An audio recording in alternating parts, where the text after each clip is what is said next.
This next tune features the keyboard stylings of our own Mr. Ruben Baltierra.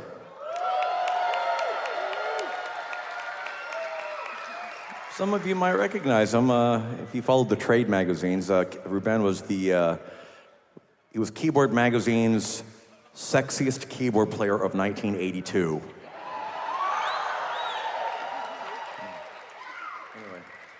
Anyway, would you like to see some of the poses that he did for the centerfold?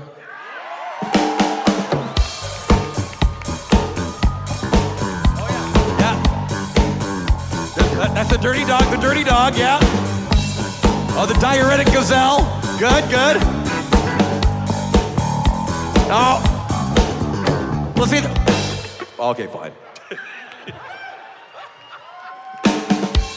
That was just for us. Anyway.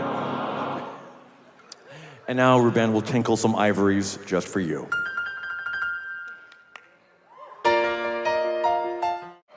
Okay, I know what you're waiting for. Recorder solo!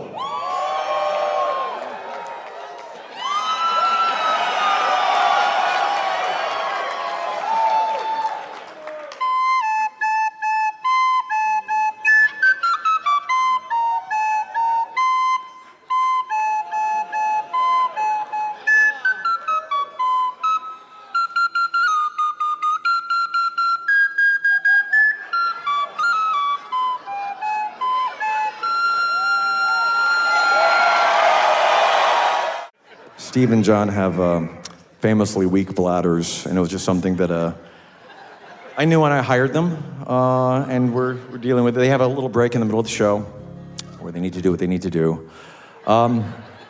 Ruben's got a notoriously weak bladder too, but he had the foresight of investing in astronaut pants. So, how are those working out for you? Great. Hey, can we hear it one more time for Emo Phillips? What a treat. Emo's one of my oldest friends, and just really a thrill to have him out on the road.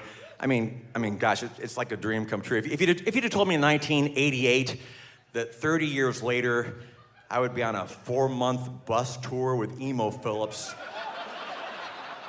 I would have said, yeah, that sounds about right. There was a movie that came out in 1989 which changed the face of cinema and the world as we know it. And I think you realize the movie I'm talking about is Turner and Hooch. The Tom Hanks classic with that lovable dog Beasley. Right now, we'd like to play a song from Turner and Hooch called Turner's Theme. But we don't know how. So instead, we're going to do the theme song to UHF. This next song begins with our guitar player, Jim West, playing the same power chord over and over and over and over.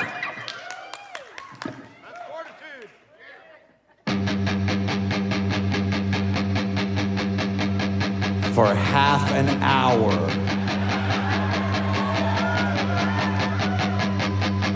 This next song was from the Off the Deep End album, and we rarely play it on this tour. We never played it even in the Off the Deep End era because what do you? I gave you a chance for a keyboard solo. Here it is. Okay, well I'm introducing the song. And so am I. Okay. Where'd Steve go? I think they quit. He's a man of mystery. He leaves in the middle of the show just on a whim. I sent Ruben to find him. Okay. We'll figure this out. There was a movie that came out in 1989 which changed the face of cinema and the very world as we know it.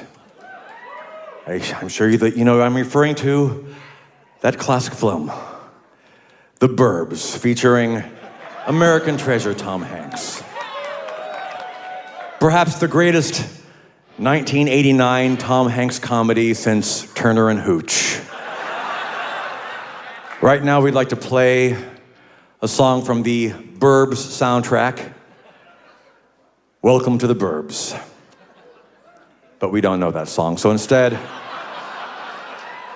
we're gonna play the title song from UHF. Right now, I'm gonna send Steve and John off into the cornfield. No? Are you sure? Right now, I'm gonna send Steve and Ruben out into the cornfield.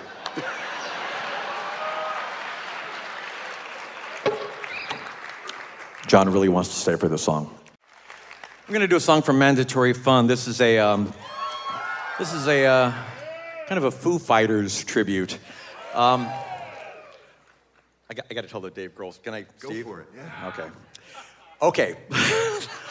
Last night here at the Apollo, we're leaving the stage. We just finished the main part of the show. It's before the encore, and we walk off stage, and Steve is glowing. He's like, "Al, did you see him? Did you see him?" I go, "What?"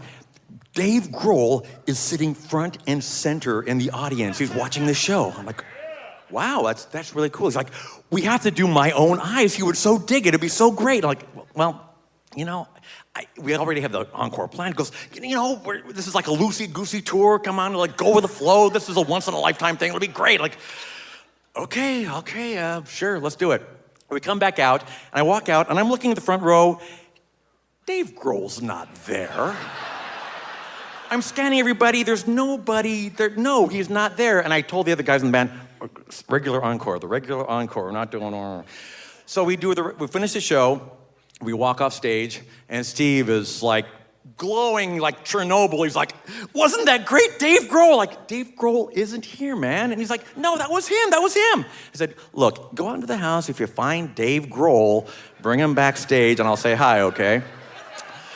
So we go backstage. 5 minutes later, Steve comes along, grinning ear to ear, and next to him is a guy that looks vaguely like Dave Grohl, at best. Come on.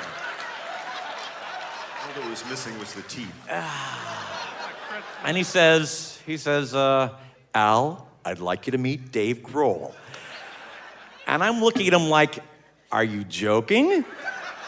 He wasn't joking. So I go up to this guy and I shake his hand and say, "Hi, are you Dave Grohl?" And he looks at me and he goes, "Sure." And I'm, "Nice to meet you. Thanks for coming to the show." And then a few minutes later, Steve comes up to me. "Wasn't that great?" I was like, "Steve, do you really think that was Dave Grohl?" He goes, "No, that totally was Dave Grohl. I've met Dave Grohl a bunch of times, and like everybody else, I've seen him on the TV, and I know what he looks like. That was not Dave Grohl." And he says, "Well, he said he was Dave Grohl. Was he lying?" And I said, "Yes, Steve, he was lying." And Steve was very offended. He turned around after I had so denigrated the good honor of lying fake Dave Grohl. So the moral of the story is, if you want to sneak backstage, Steve is your guy. I mean, he's super gullible. So just FYI. I don't think Dave Grohl is in the audience tonight either, but we're going to do the song anyway. This is My Own Eyes. Ooh, that's a nice bass. Isn't it? Hey, I think I saw Benjamin Franklin out there tonight. What? I'd like to dedicate this next song to Dave Grohl, whom I can only assume is somewhere out there in the audience tonight. This is called My Own Eyes.